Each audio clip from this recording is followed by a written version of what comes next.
कानपुर में अवैध loud speaker के खिलाफ अभियान चला है। धार्मिक स्थलों से 54 लाउड स्पीकर हटाए गए। नियम के खिलाफ लगे लाउड स्पीकर के खिलाफ एक बार फिर से अभियान चला है। अपर पुलिस आयुक्त के नेतृत्व में बनी 5 टीमों ने इस अभियान को चलाया है और इसके बाद इस तरह की कार्रवाई को अंजाम दिया है। तो 54 लाउड स्पीकर को हटाया गया है, उतारा गया है। मानकों की अनदेखी यहां पर हो रही थी, नियमों की अनदेखी हो रही थी और इसके बाद बताया जा रहा है कि कानपुर में अवैध तरीके से जितने लाउड स्पीकर थे सभी को हटा दिया गया है।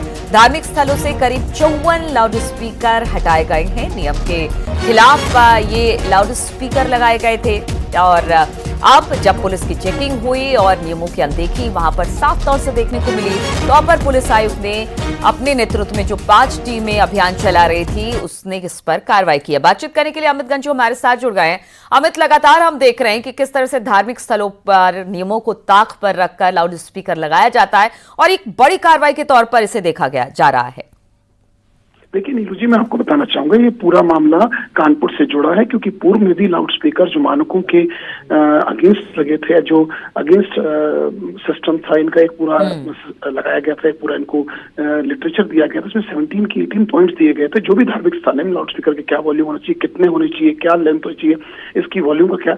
मगर कुछ दिन तक चला अभियान, फिर ठंडे बस्ते में चला गया और लोग भी, खासकर धार्मिक स्थल के जो प्रमुख हैं, उनको भी लगा कि अभियान समाप्त हो चुका है। मगर एक बार फिर से पुलिस कमिश्नर अखिल कुमार के द्वारा एक बैठक रखवाई गई, जिसके बाद जो गाइडलाइंस थी उनको पालन करते हुए जेसीपी के नेतृत्व में 5 डीसीपीज की टीम ने 17 घंटे के अभियान में 54 लाउड स्पीकर्स को हटाया गया। इसमें ईस्ट, वेस्ट, सेंट्रल और साउथ जोन के धार्मिक स्थल मौजूद है और उसके बाद कुछ लोगों को हिदायत दी गई है। 28 लोगों को इसमें नोटिस भी दिया गया है कि उनको एक समय दिया गया 24 घंटे का कि चीजें जो पीक पर है या हाइट्स पर है इनको तत्काल प्रभाव में हटाया जाए, जिसके बाद से धार्मिक स्थल के वो लोग जो अधिकारियों के आदेशों को दरकिनार करके इन लाउड स्पीकर्स का प्रयोग कर रहे थे उनमें हड़कंप मचा है। और आज सुबह अर्ली मॉर्निंग से ही अभियान चला और लोगों ने स्वयं जो धार्मिक स्थल के संस्थापक हैं, उनके मैनेजर्स हैं, उन्होंने लाउड स्पीकर हटाने का काम चालू किया, अगर माना जाए।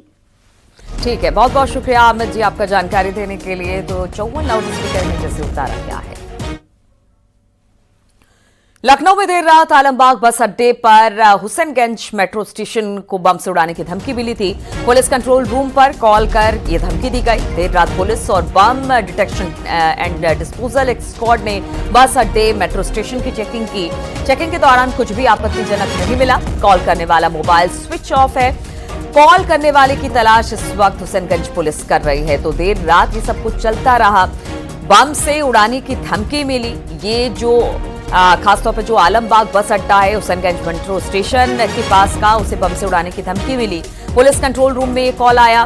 फिर देर रात पुलिस और बम डिटेक्शन एंड डिस्पोजल स्क्वाड ने बस अड्डे पर, मेट्रो स्टेशन पर, हर जगह पर सघन चेकिंग अभियान चलाया और फिर इसके बाद पता चला कि वहां पर कुछ नहीं है। हालांकि कॉल कहां से आया इस बात का पता लगाने की कोशिश पुलिस कर रही है, लेकिन जिस मोबाइल से कॉल किया गया वो इस वक्त स्विच ऑफ है और कोशिश की जा रही है कि इसको जल्द से जल्द इसका पता लगाया जाए। ऋषभ मणि इस वक्त हमारे साथ जुड़ गए हैं। ऋषभ, किस तरह से धमकी भरा कॉल आया और अब इसे लेकर क्या किस तरह की कार्रवाई पुलिस की तरफ से?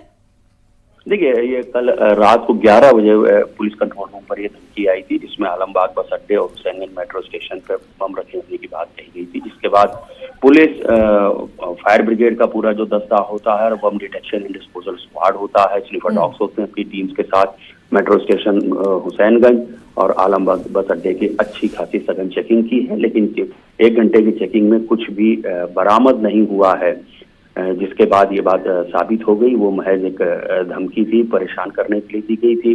जब पुलिस ने अपनी जांच आगे बढ़ाई तो वो मोबाइल नंबर स्विच ऑफ बता रहा है और उसकी लास्ट लोकेशन हुसैनगंज इलाके में ही मिली है। अब FIR दर्ज करके उस कॉल करने वाले को तलाशा जा रहा है। ठीक है ऋषभ, बहुत बहुत शुक्रिया आपका जानकारी देने के लिए।